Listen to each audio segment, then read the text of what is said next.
and then we'll get. Okay, so sounds good. So, what's up, Kirk? What's up, man?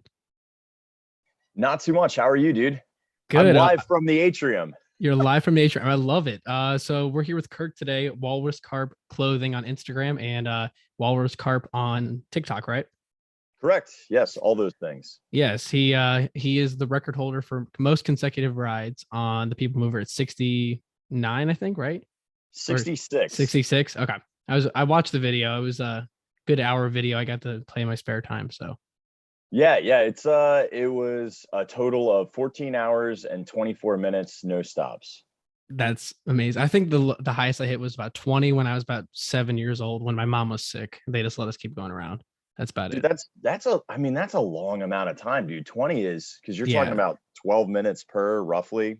Yeah, Not like I would know, but yeah, she got like really sick from I forget where we at. I mean, this was when I was 7, so the park has changed a lot since.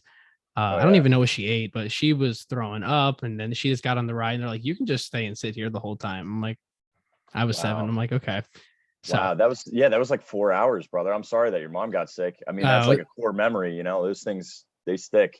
oh, for sure. But no, we grew up going to the park. I mean, we have a house probably 20 minutes down the road, so or a little. My grandparents have a house down there, so we're used to going to the parks and got my pass and everything. So, but Sweet. yeah, awesome. So, so you went to the Star Wars Hotel. I did. I went to the Star Wars Hotel, or as they call it, which is not a Yeah. mouthful, the Star Wars Galactic Starcruiser, or if you want to call it short, you can call it the Halcyon, or you could call it the Chandrilla Starliner. So yeah, There's good luck. names Pick which upon one you want. names where Han Solo and Leia had their honeymoon, right? Big deal too. Yeah, canon. They're adding actual Star Wars lore into the creation of this experience because I can't call it a Star Wars hotel because I think that does it such a disservice. And it's not you, dude. Yeah. I have been putting out a lot of TikTok videos and there's so much hate because I think there's a lot of misrepresentation. Everyone looks at the price point and then they automatically are like, why would I pay that much to just stay in a room? It is not like that. You are injecting yourself into a Star Wars storyline for 2.5 days. So, Yeah, but yeah, that's fire away, dude. What do you got? I got a few things I wrote down. So I went through a few videos I watched, and most of them were influencers that got invited there. And I wanted to get your opinion because obviously you're a paying customer. It's your own Yeah. money you've earned in your life. One, how was Sabak? Did you get to learn to play Sabak? Oh, dude. Oh, yes. So hang on, time out. You're talking to like probably one of the bits. Sorry, I'm such a like nerd. No, I I love it. love I love Star Wars more than anything in the world. When it comes to like actual movie franchises, right? I'm not into really Marvel, and I totally get that ecosystem and why it's so important to people. But Star Wars was since I was a little kid. Every single Star Wars movie, I collected action figures. I played board game. I remember playing when I was like 6 a Sarlacc board game where it was Return of the Jedi and you had little pieces that would fall into a cardboard pit of cartoon. It was awesome. It I was like the love that. coolest thing ever. But Sabak is an integral part not only of the storyline of Star Wars because you have when you see the movie Solo, you actually get to see the Corellian Spike version of Sabak, which is the one that Han plays against Lando, which they show it as a card game, but really it is a like a computerized holographic, and they call it Spike because your cards can change at any point Okay. throughout the hand. They actually sell that version in Star Wars Galaxy's Edge in Batuu for like $16.99, and then they also have on the ship a completely different version that is called Coruscant Shift, which if you want to play, you don't have to. This is like an extra experience, but in the Sublight Lounge, which is the bar there, they have a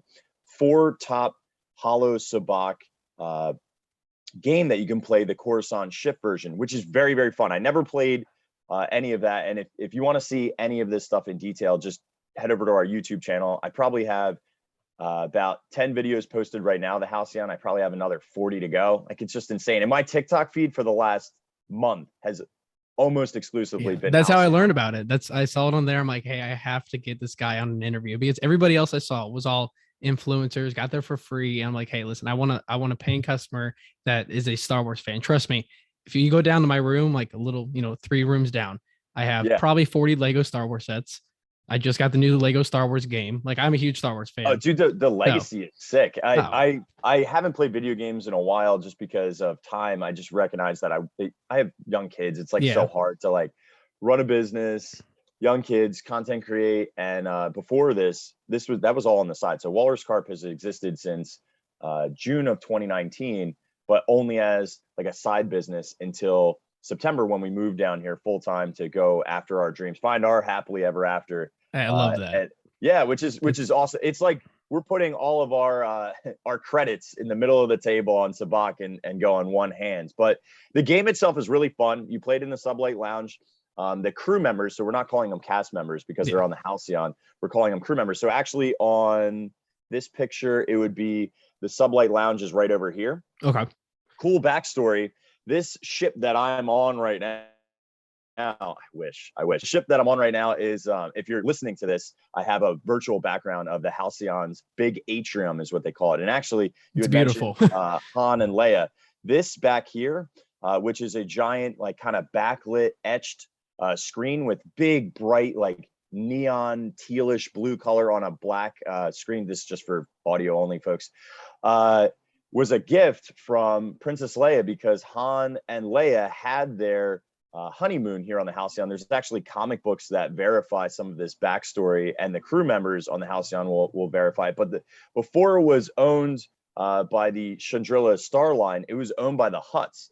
So this whole entire atrium would actually be a casino floor, and that hollow sabacc table that you play on is like the last bastion of the casino. So they had many, many of those so people could gamble and drink and hang out in this area, which would have been a gaming floor, not a hotel lobby. Yeah, I'm so happy that they really immersed story how they did and put it with Batuu, because I know we'll get to it a little bit later that you do go to Batuu and you do get to go on the Smuggler's Run. You do get to ride Rise of the Resistance. I know that, right? Yeah. No, dude, you're rising above it. You got this. Oh yeah, I read some sample, like little things. So like when I went on my Disney cruise, I went in there. I'm like, I need to know what I'm doing every day. I need to see like. So I looked on there, and this is one of those. I mean, there's different obviously experiences you can have. But I'm just gonna let you fire away. So like, so when you first get there, what's the experience when you first get to the hotel or the ship? So I did kind of archive this too, because I wanted just for my experience, because this is just such a unique thing. You're never, Galaxy's Edge really was the very first time. A lot of people do not like Disney version of Star Wars, but we've gotten Rogue One, we've gotten Solo, we've gotten all of the sequels to the original trilogy. So like, to me, they doubled down and threw so much money at this. And if you look at the hotel experience, the biggest thing that people will complain about is that this looks like Star Trek. What you don't recognize is that almost always exclusively in the Star Wars series, you're on a smuggler's freighter, or you're on a transport vessel, or you're on fighter ships, or you're on giant star killer bases. Like these are more either wartime transport or passenger vehicles. You're never really in high luxury end. And the closest experience, I actually rewatched it the other day. Solo, I think his name is it Karkin, Darkin, Draven? Draven's luxury yacht that he has that we see multiple times throughout that film. He's actually drinking out of Chandrila style wine goblets in that film. And the inside, guess what it looks like? This. It just 100% like that. Looks exactly like this. So when you say it's not Star Wars, I think you're looking at it from the wrong perspective of what the ship is. Me, as soon as I walk in, jaw to the floor, holy cow, this is real. Like, how is this real? How am I able to walk into a Star Wars experience? And the crew members automatically, they'll show you the model. They'll talk about the age of this. They'll talk about the owner and creator. It's so unbelievable. And then you see the Sublight Lounge, which is where I probably spent the majority of my time after hours because it's open so late. Most of the things here kind of close sometime, like the visual experiences and the interactive pieces usually end around 10 o'clock. So whether that's dinner or a final toast or like an atrium kind of gathering, this can hold about 350 people total occupancy wise, maybe a hair more. But yeah, it never feels really crowded unless there's all of us are gathered here for some sort of like everything takes place on top of this secondary kind of platform area. Yeah. And my suggestion to anybody who's going on the Starcruiser, and I got this from a TikToker, David Vaughn, who was on trip number 1. He was integral for my success in terms of positioning. And you just want to be dead center of this room looking upwards, because you're going to want to see on all angles. Some things happen behind you, but you don't want to be standing like where I'm virtually sitting, which is closer towards the bridge. You don't want to be towards the bridge. You want to be more towards that Leia system, but everything happens above you. Yeah, that's awesome. I saw a lot of videos. I saw obviously with Rey and Kylo. I saw the confrontation between them, which was amazing seeing the lightsaber for the first time in live action. The new lightsaber, correct? Oh, dude, it's so dirty. Like, so granted, I elected to go on one of the first Halcyon trips just because I wanted to get it when it was fresh before they were able to make changes and tweaks to it. And I also felt that probably this group will be more invested because they want to get on the first trips, right? So yeah, for sure. Collectively as a whole, I would say less than 10% of all audience or guests of the Halcyon are not dressed up and in full type character. So almost everybody has their own character, minor backstories, but some people are dressing up like their favorite characters, but that was also really minor. There was a lot of people who were either First Order officers or sympathizers, or they were from Naboo, or some people were like Twi'leks. So like it was really diverse in terms of the guest experience, and the guests were phenomenal, dude. Like they added to the level. This one guy, and sorry, my voice is a little bit thrashed. I do live streams on Mondays and Wednesdays, pretty much 18 hours on TikTok, except for when we pop off on Wednesdays from 7:30 to 8:30 for the Rad Tea Party. This is all Eastern Standard Time. And I just, dude, I talk the whole time. I'm like a talker anyway. Trust me, me too. But I have a Watto impression, and it's actually not that bad. I gotta hear this. I have to hear it. Hey, the kid's good, no doubt. Yes. I love that. That is perfect. So, yeah, thank you. It's one of my few Star Wars impressions that's almost spot on. And this guy who is from the 501st, which is a part of the like Stormtrooper cosplay, and they usually will visit kids who are sick in hospitals. Like, it's a really, really cool group. They do a lot of philanthropy, but there was a couple people from that, and you could always tell the people who are more invested based on their accessories and their look. Well, I recorded a voicemail for him in Greedo's voice, and he paid me in Republic credits, like metal credits. That is so cool. Coolest thing ever. Yeah, maybe at the end of this, like I didn't prep clearly. I should have brought some of these things, but maybe what we can do is like put a pause, come back real quick, and you can restart the screen record, and I'll just showcase off some of the props, and you can interject it into this however you want. Yeah, for sure. So I saw one thing. So with the live music and dinner, I know for you, because you love snacks, because I obviously went on your page, your clothing line and everything, because you love snacks. How was the food there? Dude, look. Love it. Punch it, Chewy. I got a Wookiee cookie and a Surly Sarlacc over here. That is, I love it. Dude, so yeah, man, go for it. So you obviously had lunch, and then did you have any, or so you had breakfast, lunch, and dinner, correct? You had all three, or yeah. And I was like a hobbit. I did like double lunches because there was opportunities to eat in Batuu, which you can eat in Batuu anytime that you go to Hollywood Studios. But it was free. So I'm like, all right, I'm going to get something that's really expensive, not free, but it was included in your ticket price. So I'm going to get something that I've never had that's really expensive. I got the tuna poke, and then you could get an alcoholic beverage. I got my favorite one, which is the Takodana Quencher. It has dragon fruit, and it has this like tropical fruit punch. But they also had on the Chandrilla Star line a lunch buffet. So my buddy Scott and I, WDW Twit, I go, dude, I don't know about you, but I'm going to be a giant fatty. And like, we're eating every single item that they serve. We are trying every single thing that they have snack wise. There's a whole food menu on the Sublight Lounge that I had to work through, which was probably about 8 to 10 offerings. And then there was snacks over here in the atrium on the right-hand side, kind of like as like a registration concierge area where you could ask questions. They were there available 24/7.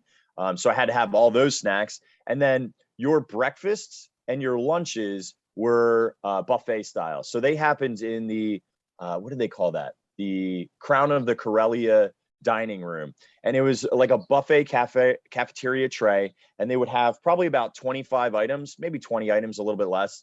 And it would be all kind of Star Warsian foods, right? So lots of bantha butter or blue milk. They had green milk and blue milk on tap. And then there was red fish. So things that happened in the sequels, So yeah, everything was themed. Like they didn't call anything vegetables. It was always like flora or tubers for potatoes. Flora was like cauliflower and roasted beets. And the big thing about the food, if you are a foodie who enjoys Asian flavors, particularly Indian, like South Korean, Chinese, and Japanese, you will love the menu. That's like right in my wheelhouse for flavor-wise profile, and they nailed high-end, top-tier flavors for all of it. A lot of people were like, "Oh, it looks like McDonald's." Bro, I don't know what McDonald's you go to, but it certainly doesn't look like the food here. It's phenomenal. Yeah, from what I saw on your TikTok, no, that food looked very good. Very lots of colors too. I was very surprised with the colors. Yeah, I mean, once again, they have to make it kind of like Star Warsian. So a big part of that is everything is dyed. It's funny, like you go back off planet and you're like in regular life, and you're like, oh, it's so weird having food that's not dyed. But then when you get something that's like hypercolor, I'm like, oh man, I feel like I'm on the Halcyon again, because everything is super, super bright, vibrant. The big one, I know Disney Food Blog and a couple other people covered it, that they freaked out about was the blue shrimp. So the blue shrimp happens on at the very last night, your dinner. And the two dinners are really special because they're table service. So you have a crew member who's going to serve you at your table.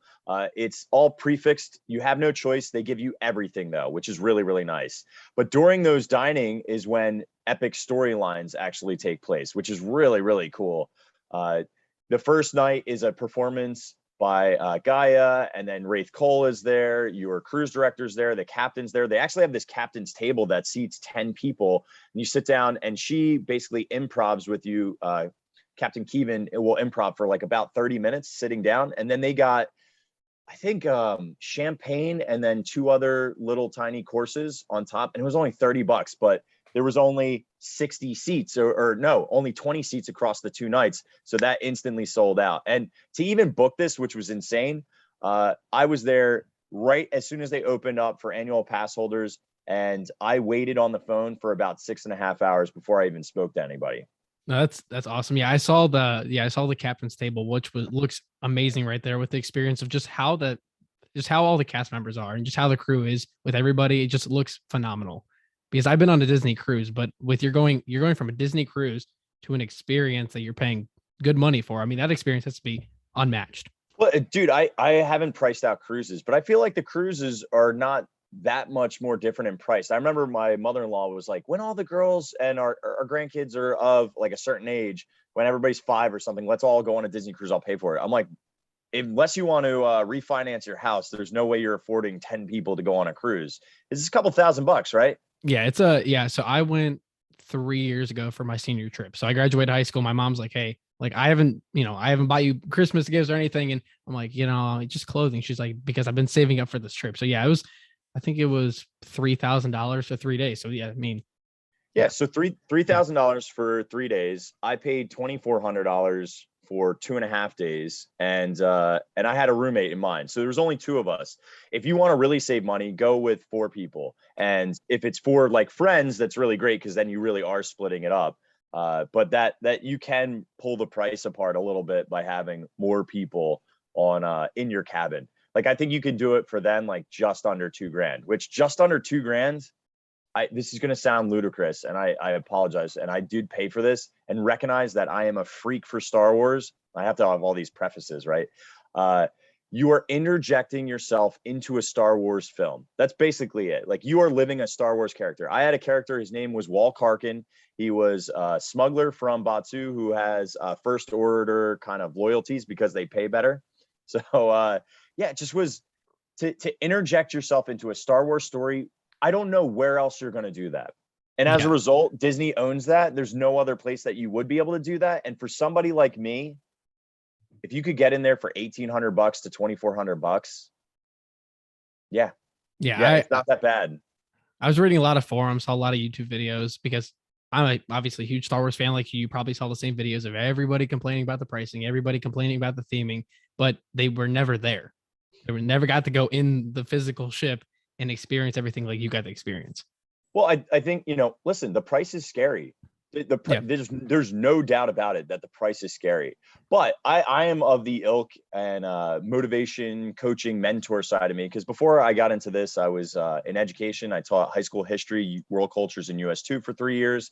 And then I sold beer at a wholesaler and managed brands. And then I left being a director of sales and marketing for a mid-cap brewery before I started doing this full time. So I coached and mentored sales teams. My biggest problem that I have is when people put limitations on their life, right? So if you're complaining about this because it's not an experience that you would enjoy, totally respect that opinion, because it is too much. If you don't like Star Wars, or if you have no interest on going on this, you're going to hate it anyway. Much like, honestly, I wouldn't really pay $2,400 to go on a Marvel campus Avengers. Like if they had a Avengers campus where you could, go and I don't know, I'm sorry, this is awful. This is me like terrible Marvel. Go and the archer dude, Hawkeye or whatever, teaches you how to shoot a bow and arrow. Like all those experiences probably for people, or like how to shoot webs better, and you'd go on Web Slinger. Like if they did that, and they probably are thinking about doing that, they would annihilate folks that wanted to live in Marvel universe. Like it would be so up their wheelhouse and exciting that, it's just like, what's important to you? What's significant to you? Maybe it's sports. Maybe like going to spring training would be amazing if you could actually get on the field and play with some of your players or have a catch with your favorite. What does that experience cost? I don't know, but everyone has their own likes, dislikes, and there is a threshold. But I don't like people saying I'll never be able to afford it. So I've embraced all of the hate that I've gotten on Halcyon videos who are like, I would love to go, but it's ridiculously expensive. And go, listen, everybody can figure out a way to make $100 or $200 extra a month. If you can do $200 by going to thrift stores, going to Craigslist, going to Facebook Marketplace and flipping items that you find for really cheap, go to garage sales and make an extra $100, extra $200. It's so much more accessible. I'm not saying it's easy. It's not, nothing is ever easy, but if you want it bad enough, but if you want it bad enough, $100, you're talking about 2 years, you're on the Halcyon. $200 a month, you're on the Halcyon in 12 months. So like it's not an unaffordable thing. If you just got to get out of your mindset that like, I need to have this large chunk of money right now to do it. You don't. Like this isn't going anywhere. And in fact, I think in the future, they're going to add a legacy one. Like Han and Leia are such a part of this. They had their honeymoon here. They gave a honeymoon gift to the Halcyon. They actually also had the conception point of Ben Solo, aka Kylo Ren. That's happened on the Halcyon. And in fact, in the it's not the brig, the engine room, one of the pipes has inscribed in it Leia and Han, or their initials at least. It's just the little details. I mean, obviously being a huge Disney fan like me and like others in the community, that the details, the smallest details are the biggest things. I mean, in at all. I mean, we just know, I mean, we have the smallest things, the hidden Mickeys, Yeah. And so I grew up, I'm like a theme park nerd. And honestly, my historical background for Disney isn't really the films or the music or the actors and actresses, although I love them. I really am more of a theme park historian. That's just kind of like what I really enjoy, because I grew up going to Six Flags Great Adventure, which is in Jackson, New Jersey. From like age 13 to 25, I had a season pass and I would go almost every single week. So I knew that theme park inside and out, and the little glimmers of theming. So for example, we had this ride, it was called Houdini's Great Escape. And it was themed like Harry Houdini would be putting you in his final trick, even though he's passed. It had a pre-show and it had its own dedicated room. The ride was okay at best. It was not very enjoyable, but because it had theming and because it was kind of like I was in Disney all the way up in Jackson, New Jersey, it was like one of my favorite rides because I just felt like Haunted Mansion-esque. And it's not a great story, but it was a story. And I would just eke on to as much of that as I could. Like Dollywood's really good at that. Universal's really good at that. And Busch Gardens is really good at creating stories in their theme park attractions. But Disney and Universal, Disney's is better. Yeah. Universal's just a hair underneath. They both crush it with full immersion, which is what this experience is. I do want to talk about that influencer thing though, whenever we get a moment. Yeah. So a little bit of backstory. Same thing with me is like, I'm huge theme park enthusiast, and funny thing is I'm actually going to school to be a history teacher, so it's kind of funny. And we're like, dude, we're like the same person. Yeah. And dude, I think in the future, you're going to be teaching in like AR, VR world. So the better you get in the metaverse space, I think the more impactful you'll have at scale teaching history. Like, could you imagine actually, what's your favorite point of history or kind of era or I don't know. Right with the Revolutionary War for me. Oh, dude, me too, Yeah. man. Yo, all right. So could you imagine the Revolutionary War, any of those individual elements where you could actually bring students into the experience? That it would make signing the Declaration of Independence actually seem legitimately interesting to kids who don't care. Do you know what I mean? Yeah, these kids nowadays, like when I was in my history classes, like from freshman to senior year, I took all college classes. You know, I'm a freshman sitting with all seniors, and they're like, "Why are you here, Mike?" Because I love learning about history. Like, Yeah. I just love it. But no, that is like revolutionary. I mean, just like because a lot of kids don't like history at all. I mean, we know that. So, but having that or being on the battlefield, just living that, you know, seeing that would be unmatched. The language of that time period too, when you read those documents, like the Declaration of Independence is just such a uniquely structured document. Like the term resolute really stands out to me, like unwavering commitment to, and it's one of my favorite lines in that whole entire thing is the pursuit of life, liberty, and happiness. It's not the guarantee. Like in life, there are no guarantees. And circling back to Disney, the American adventure for a historian is what the Hall of Presidents should have been. It is audio animatronics the entire time telling stories of from the beginnings of this country all the way up to the present. And it basically says, don't rest on your laurels, get after it. Surplus makes people softer and not entrepreneurial and getting after it. Like you need a life of risk and adventure rather than comfort and safety. Comfort and safety leads down a very negative path. So like we need to be getting after it. And as Americans, I feel like sometimes we lose sight of that. So yeah, dude, life, Yeah. liberty, pursuit of happiness, not guaranteed, but get after Yeah. it. The journey is important, dude. Just like your podcast. Second episode, bro. First of all, thank you so much for having me on. Of course. And yeah, man, like this is like you pursuing your own happiness here through this podcast. Yeah, it's like like I said, I've grown up with theme parks my whole life. I mean, I live an hour away from Cedar Point, probably America's best amusement park. And then False. we had Jogga Lake, and then obviously Cedar Fair decided to sell that because that was pretty dirty. And then we have Kings Island. But like I said, I've had a season pass to Disney.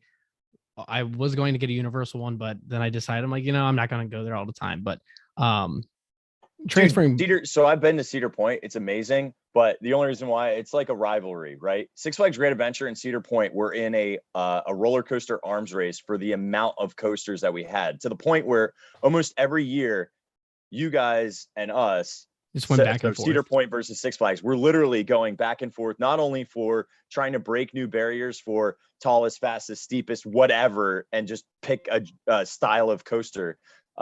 Cedar Point was amazing. I would recommend anybody going to Cedar Point, though, if you're going for only a day like we were, buy the little pass thing that cuts all the lines. I know it doubles your ticket price, but Cedar Point has really, really long lines. And there's no like real effective way to get through them except for just pay that and then you'll get on everything. You'll have a much less stress-free experience.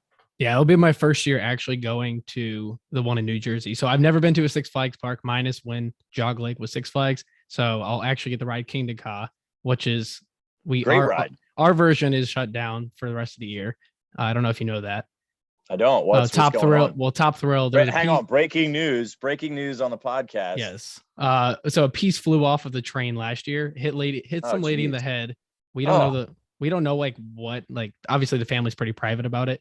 But then they decided like we had no time to work on the ride because during the investigation they can't touch the ride legally. Yeah, you can't make changes. They're just gonna keep the ride shut down for the rest of the year. So now me and my buddy are going out to ride KingDoka. So dude, you're gonna love the experience at Six Flags. It's a very, if you like coasters, it is a coaster park. That's the best way to explain it, because they really don't have a lot of other crazy attractions. The real big draw are all of the roller coasters, and we've gone through so many changes. Dude, I've been such a crazy theme park fan. So when I was 13, I would go on coasters with a Sony Hi8 big handy cam and record front views of like Rolling Thunder, which was our wooden coaster, Viper, Medusa, like every single roller coaster that we could. We would film them. I have all these like Sony Hi8 tapes of front views of these coasters. And then we would also take disposable cameras and take front views And then we would go to the 1 hour photo, get them developed. This is all stuff that's foreign to you, Austin, but I love for this. us old heads.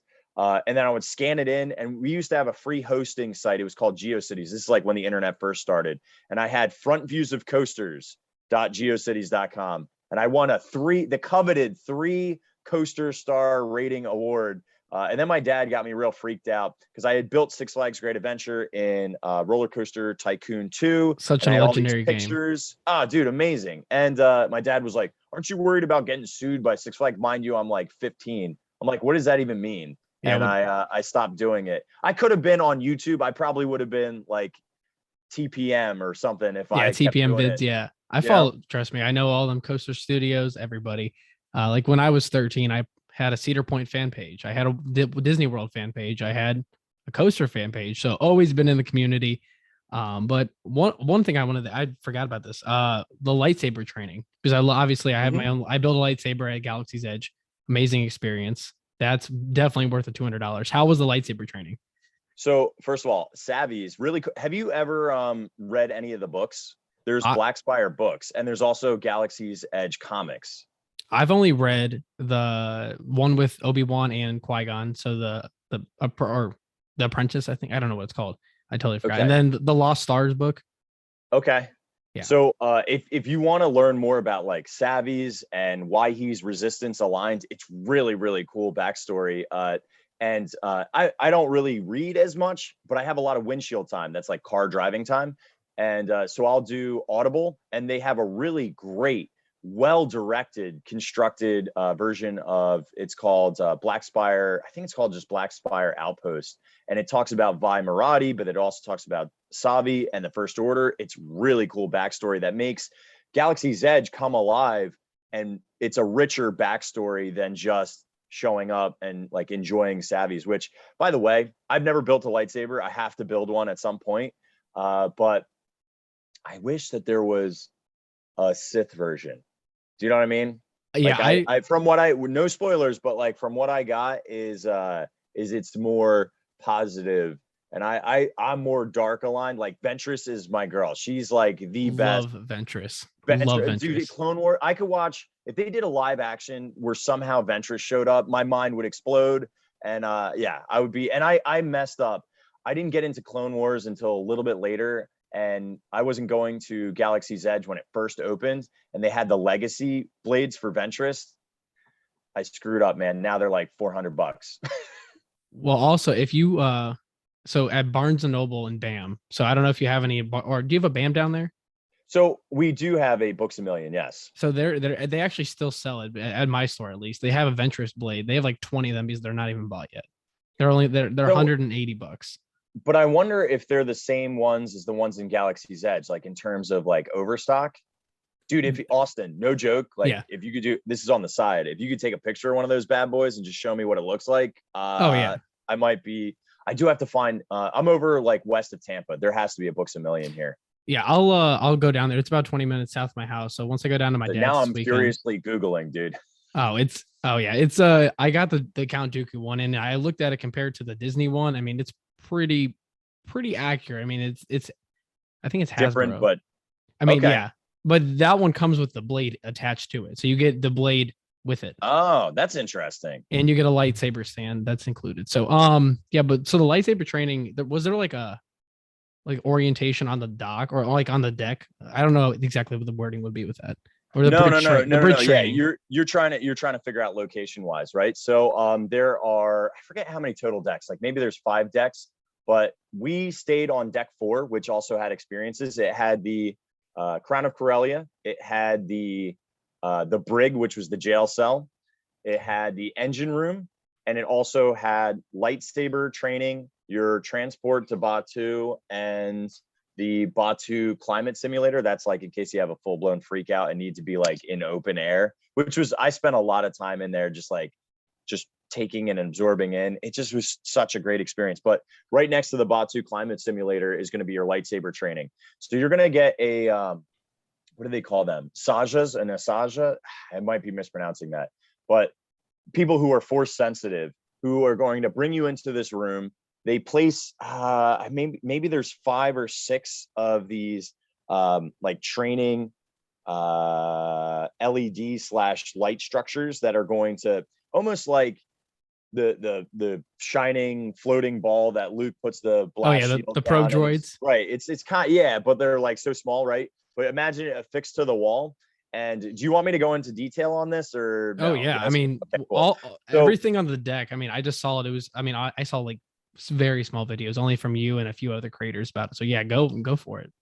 so basically the way, and people knock this too because they're like, oh, that's so lame. What basically happens is you'll have a lightsaber in front of you holding it, and then there will be a light beam that comes down with like a laser kind of look behind it, and you will move your blade to deflect the beam, and you'll know that you're in the beam's light because you're basically bisecting the laser. So that's like the behind the scenes tech, right?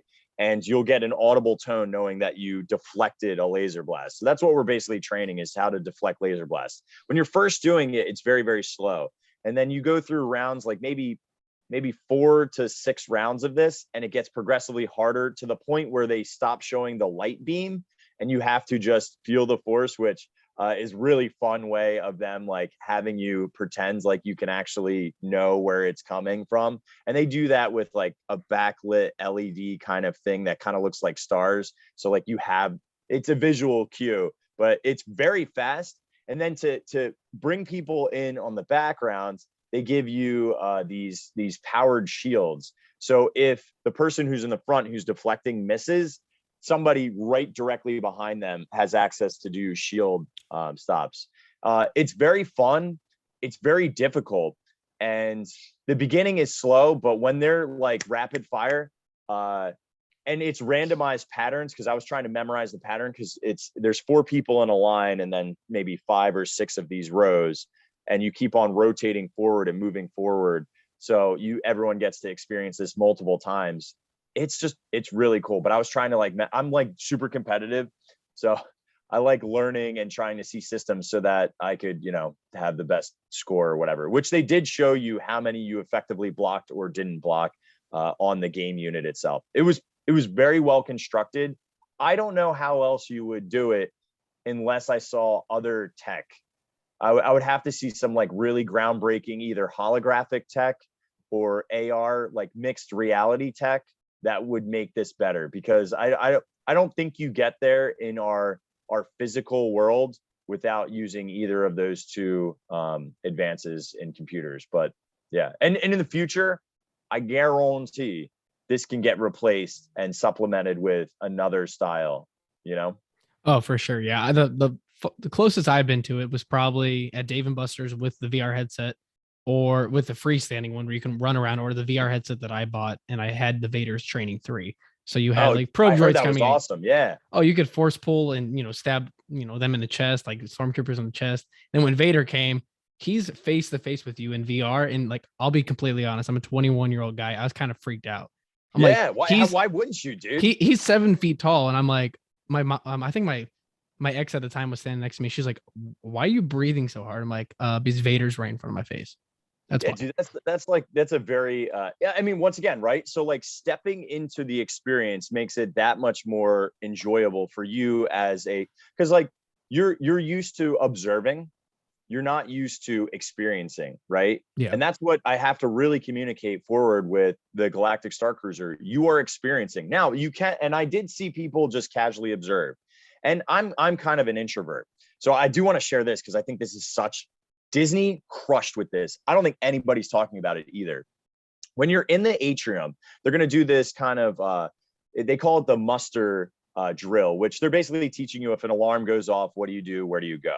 Right. And it's not like an emergency alarm. This is a storyline alarm, right? Which does happen when the First Order comes on, all that kind of stuff. Afterwards, there's kind of like a social like toast and drinking. They give out non-alcoholic, like effervescent, almost like an apple juice or effervescent pink lemonade. That's what it is. So kids can enjoy this too. By the way, if you have kids, I would recommend like somewhere in the 7 to 8, because being able to read and use, they're going to give you a cell phone. They're going to give you an iPhone, and that it becomes your data pad. So if you're familiar, and a really fun thing to do when you're in Galaxy's Edge is to do the Disney Play app.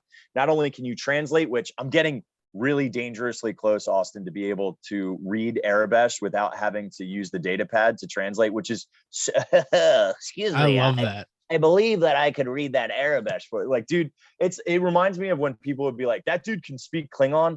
Like, dude, if you, it's so nerdy, but I love it. It's a fun experience. So if you use the Disney Play app, you actually can interact and hack droids or hack the Millennium Falcon, and it actually makes things happen. Like jets and steam and sounds come from the Millennium Falcon. Droids will beep and make noises. But it's critical when you're on Batuu doing on-planet missions, and even throughout the storyline of the Halcyon. Like there's actually behind me, you'll see this little tiny, it's like almost like a console or a command console, and they'll give you what they call an M-band for the Halcyon, and you'll tap and then be able to interact with these consoles. There are sections though where there's a brig code that you would have to enter. So if you wanted to unlock Chewie, if he got stuck in the brig, the Resistance aligned storylines, because there's several storylines. There's First Order, there's Resistance, there's Force, there's a rom-com with the Rodian, and I forget what species is Ahsoka. It starts with a T. Tano something. Yeah, Ahsoka Tano. She's the. Oh my it's gosh. Like yeah. Anyway, well, I'll Google it when we have some dead time and you're talking. But there's all these different storylines and arcs that you can go in, and depending on your interactions, that will get you to a different end point within the game, or the data pad interactions. And in your room, you're going to have a VR audio interactive droid that's really, really fun and tells really great stories. And I was First Order aligned, and so was my bunkmate Scott. So all of our interactions were basically trying to break this droid and do things for the First Order. It's really, really cool how that works and how the communication works. It's just, but yeah. Did you Google it? I feel like you Googled it. Yeah, she's Tortuga. That's what she is. Tortuga. Yeah, I knew it started with a T, and I always want to say Tortuga, but that's Tortuga Tavern or Pirates of the Caribbean. It's a what is it again? Tortuga. Yeah. Yeah, I should have known that, but I was slacking. But no, so Ahsoka, I love her. There's a young male Tortuga that would be, I guess, the one person that you could have a romantic intertwine, and he kind of is like a schmoozer. And the Rodian, her name is Wani, and it's spelled crazy. It starts with a Q. But Wani, she was giving me them Rodian eyes, if you know what I mean. And it was like, I didn't know that there was that storyline arc. There was a gaming convention that WDWNT covered, and they showcased the storylines that they can have. If you don't think that this level of immersion experience is going to come to other awesome intellectual property, you are sorely mistaken. This is the future of fandom. Everyone says naturally, and I totally agree, instantly Hogwarts. You could for sure have Hogwarts, the 4 different rooms, do a sorting hat, make your own wands. You could have potions and spell class. Like, that is a thing. You could eat in the hall that they have. Like, that is and I guarantee trip 1, 2, 3 had people from Universal, had people from Busch Gardens, like every single place that has some sort of intellectual property that they could integrate into a themed experience was here thinking, how can we do this to get not only push more revenue, but get people to be more ingrained on our brand? Because not only do they have the Chandrilla Starline store, which is only open on day 1 and day 2, day 3, they only have the disembarkment store. So if you want to buy things, I am a total loser. I went right to the store and bought everything just in case something sold out, because I had already researched using pictures from other people who had done media previews, and we can talk about, this might be a good time to talk about the influencer conversation. Yeah, let's start. Yeah, that'd be great. I was going to touch on that because I saw very different sides of what happened. So I would love you to elaborate on that. Yeah, all those media previews though allowed me to pick out basically budget. How much money did I want to spend and what did I want to buy? I never had a droid before. This was an exclusive droid, so I purchased the droid. I bought the action figure of the droid. I bought a sabacc set because I really wanted to learn sabacc. I'm actually really good at sabacc now, dude. Like, no joke. I was confused a little bit on the storyline, but I probably played about 10 hours of sabacc on the Starline, because we spent a good 5.5, 6 hours on the Holo Sabak. And then I bought a deck myself. And then we also played in the tournament. So next time when I go on here, which there will be a next time, I'm definitely bringing the A game on Coruscant Shift. Like, I'm really good. My wife and I play. She's not a Star Wars person. She'll walk around Galaxy's Edge and be like, this is cool, but I just don't get it. She loves Sabak. So does my sister and my brother-in-law. Like, even though it's a Star Wars game, it's a really addictive, fun card game that I'm like, hun, you're going to play in that tournament and you're going to smoke people, like, because they have no idea. So it's really cool. All right, let's talk media preview. Let's talk influencers. So I was not paid. I am here just as a fan. I went on my own dime because I just love Star Wars and I had to do this. And I'm a theme park junkie. So if I'm going to spend disposable income, which is this is not a need to have. This is a nice to have for most people, right? So I think there's a level of commitment that you have to want to do it. My thing is influencers, depending on the experience, most influencers got about 3.5 hours. So my buddy, Greg, who writes for Chip & Co., which is a theme park, they're a big community online and they have a news source and they're really unbiased. They're very good at reporting just the facts. And Greg and Holly are reporters for Chip & Co. They got about 3.5 hours. They got a little bit of food, a little bit of drinks. They got to walk around, check out a room, check out the Sublight Lounge. They got to do a small experience in the engine room. They got to see the Star Wars or the lightsaber training, and they got to see some of the vignettes or scenes of the storyline. Particularly, they got to see the beginning, introduction of characters, and they got to see the end. They wanted to showcase the Kylo and Rey battle, which I don't know how you would do it better than what they did. They interjected really cool practical effects, like when the lightsabers hit the railings and the railings spark off. And there's a lot of timing there. I think the unspoken heroes of this experience are all of the front-facing crew members, both in the storyline arc, because they probably have to improv. Those casts probably have to improv somewhere around 12 to 15 hours worth of dialogue with guests, including their actual scripted sections, right? And what I love is they actually will, at the very end, they will bring up people from the Halcyon's names, how they helped me. Like Lieutenant Croy actually talked about some kids who helped him find Chewbacca and stuff like that. And so that interjected kid, like, could you imagine Core Memory being a kid getting called out by Lieutenant Croy helping him? And kids got so into it. Like when Chewie was trying to be smuggled off the ship back to Batuu, like kids were like hiding him and like getting in front of Lieutenant Croy. Like they got into it like it was real. And it was so magical and amazing.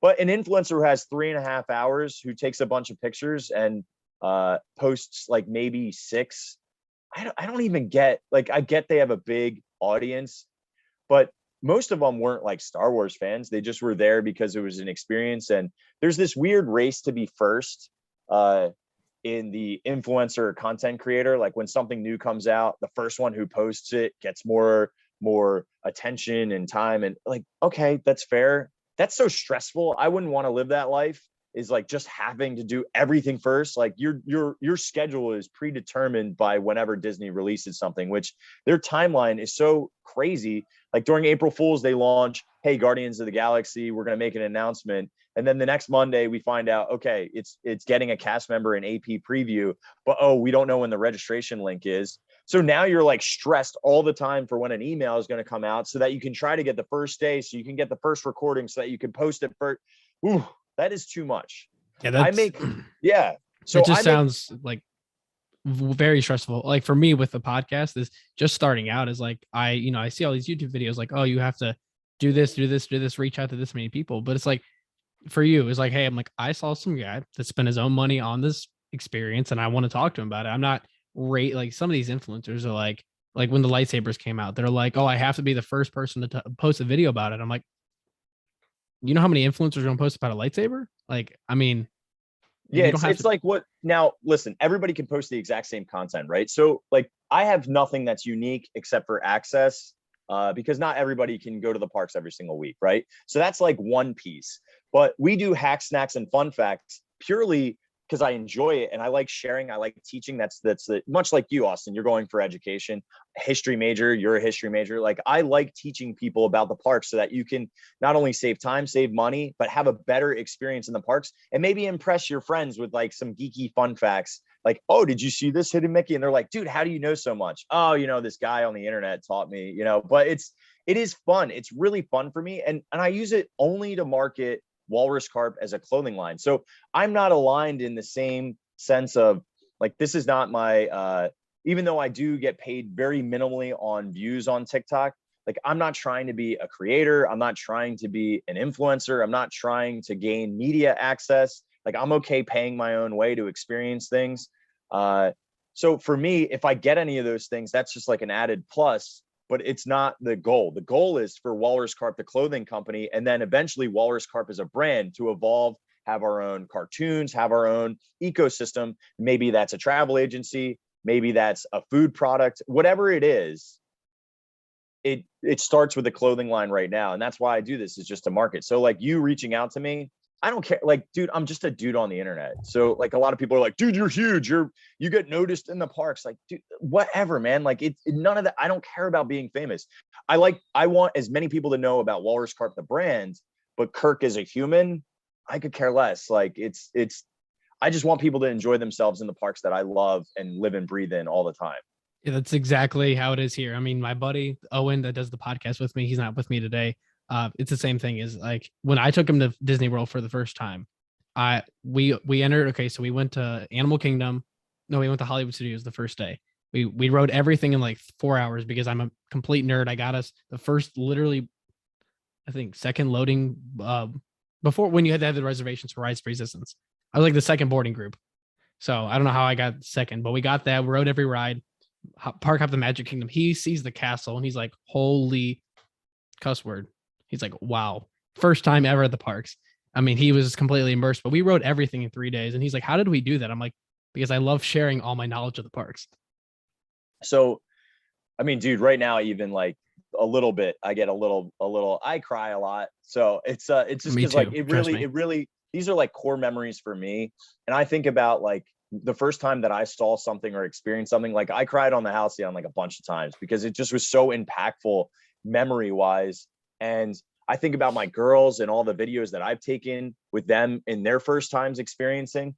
Like this is living my best life possible. And I probably will have to get like a real job to supplement as I'm building this until this can become a full-time real thing. Like right now we're in a position where we could do this for the sustainable future, hopefully.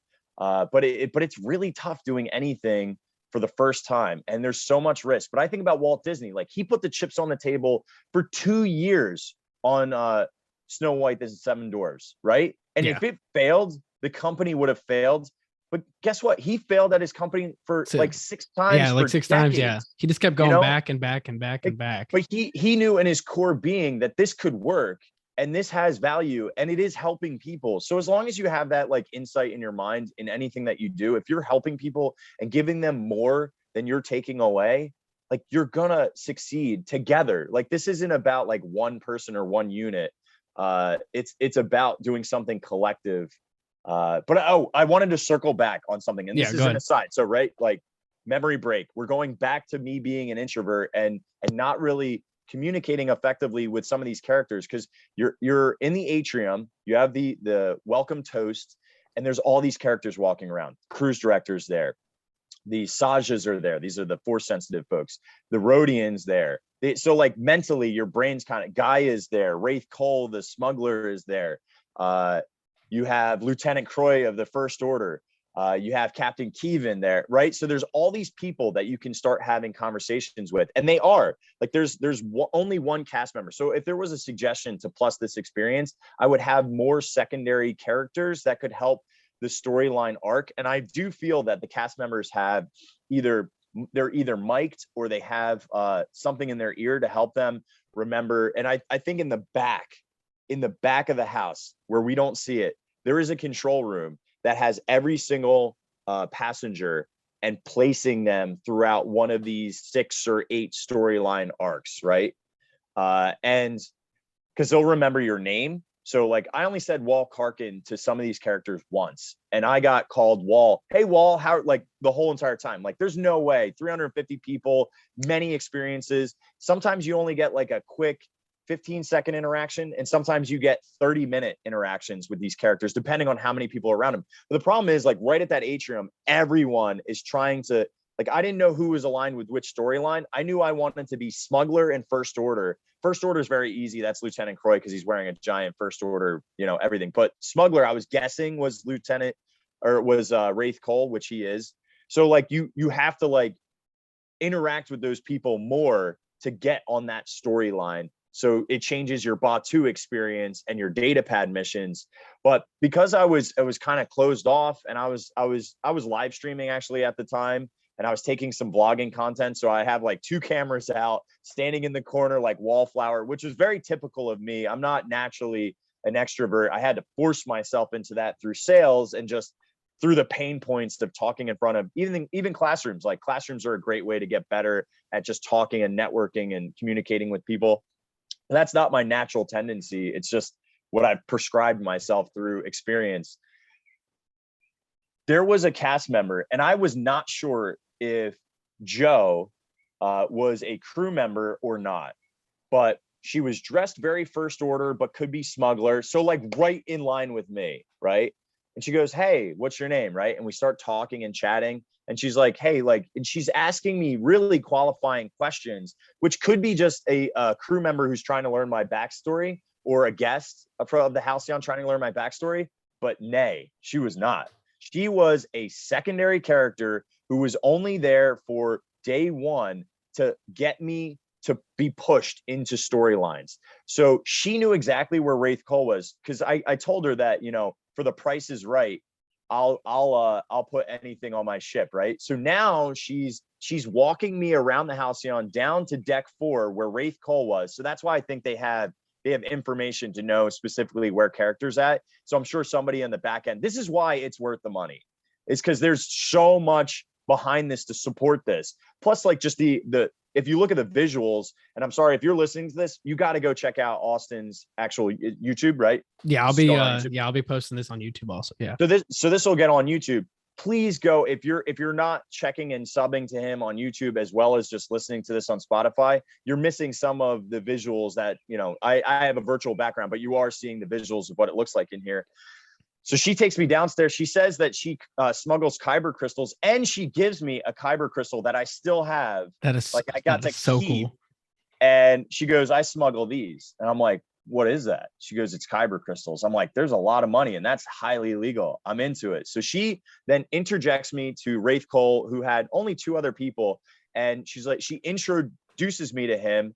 Then we chat. Then he gives me access via the command console to get into, I believe it was the engine room. So I got into the engine room early of the sequence, or not really early, but like at the time, which was right for the smuggler to be able to check out and experience that section. Then her and I went into another command console. We hacked the console using the codes that he gave us to go into the engine room. And then her and I did one of the experiences in the engine room, which was like solving a puzzle. It's very confusing in there. Now I have a concept, because I spent a good hour and a half inside that room just messing about with each one of the stations. And then it becomes full circle. All these things are experiences that you end up doing. So you're kind of like layering. Lightsaber training does not come back. I wish it did, but it does not. But your engine room training comes back, and your bridge training does come back. At the very end storyline, you have like secret meetings based on who you were most aligned with. Mine was Lieutenant Croy, but others had Wraith Cole. Others had Chewie and Rey. So it just depended on who you were aligned with, where you would end up spending time and when, because you would have these like private meetings for only people in that storyline. So there was like maybe 30 people all grouped out in these different times that you would have like a more personalized experience, but you had to know how to do all of the elements in the engine room, and had to know all the elements in the bridge to be able to help push the storyline further, which was cool. Yeah, that's awesome. Well, finishing up, because I got about 12 minutes left, and I have that the lunch to go to. So yeah, dude, you got it. Props to Akron for winning the championship. That's our big call to, minus LeBron being from Akron. But so I saw two things. So the finale, I want to talk about the finale. I don't want you to spoil anything for people, but and then the blankets, pillows, and the towels looked amazing. The logo. I just wanted to elaborate on that really quick. Like just the little things. I mean, and in the bathroom and everything. How is that with the logos and everything?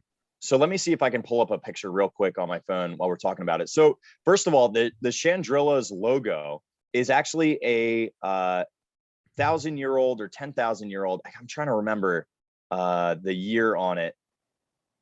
Hyperspace compass, and it's actually on display in the atrium. So in the atrium, if you're here, it's like right around this pillar. Yeah, I saw that video on TikTok about it. It looked amazing. I mean, the logos on, like, I saw the pillows. I'll link your TikTok obviously in the show notes. But you guys, if you guys are listening, please go check out his videos because he goes in depth. He shows. I mean, I would obviously take a pillow home if I could, but I mean, so yeah, here's let me see how I can do this.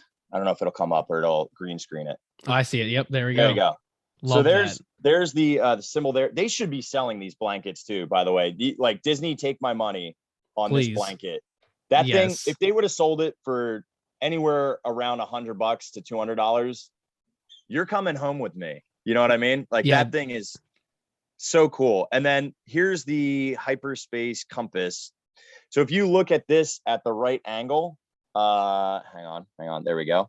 If you look at this from the first, and this is actually part of the storyline, there's a very, very expensive, the most expensive thing on the Halcyon is this little hyperspace compass, little, I don't know, it's not a marble, but it's like crystal, right, crystal. But if you look right there, that's the Chandrilla's logo, is that hyperspace compass. So this is like an analog version of the things that are now digital within the freighters and all the Starcraft that you have in Star Wars. But yeah, I mean, they sell a lot of things that are branded, but they desperately should have sold that stuff. And, I'm not going to smuggle any of that out. The last thing I want to do is ruin the place that I love the most just to get a blanket or a thing. But Disney, you want more money? Sell more things with the Chandrilla logo on it, because I would have bought all of it. And I'm hoping, we actually had another suggestion, Scott and I, that every day they should swap out the merch. I think on day 2, they should swap out the Starliner store entirely with resistance focused costumes and items, first order smuggler stuff. Like all the different storylines should have very specific merch aligned with it. They would instantly sell a ton day 1 and then new stuff day 2. Yeah, more even that day. They could just, because you would go, oh dude, this is awesome, but I want to have a pin that says for the order on it, right? Do you know what I mean? Oh, that'd be amazing, because I just saw it and I'm like looking at just the thing, because going on a Disney cruise, you have a little bit of the aspect of the Disney cruise logo on it, but you're allowed to take your towel with you. They give you stuff like each day, because I think it's 4-night, 3-day cruise. Yep. And it was, I mean, you got to take, towels home with you, blankets and stuff. They gave you stuff like, hey, this is stuff you can take with you. But with the aspect of the theming is, I think they all have stuff in their ears too, also with microphones, because every day I'll be walking and I'll go down to the pool. Hey, Austin, how you doing? How do you know that? That's what I'm saying. Like there's, and that's, listen, if you're paying that price, you should get that level of service, right? It was amazing. Yeah. Wouldn't trade it for anything. The only thing, here's a pro tip though, in the bedrooms, this is another thing that's like completely innocuous, and I don't know if most people give appreciation, but whoever the cast member or the third-party company who designed the backstory video, because it actually had to do side panels and a front panel for the entire experience. So imagine the screen. So there's a screen up here in the upper right that you could see. There was 2 different sides of it, which means that 2 sides of the ship, one side, the other side, and then the front, all needed to have different animation that was 2.5 days long and different, because the entire experience, they show a map in your room of where you are.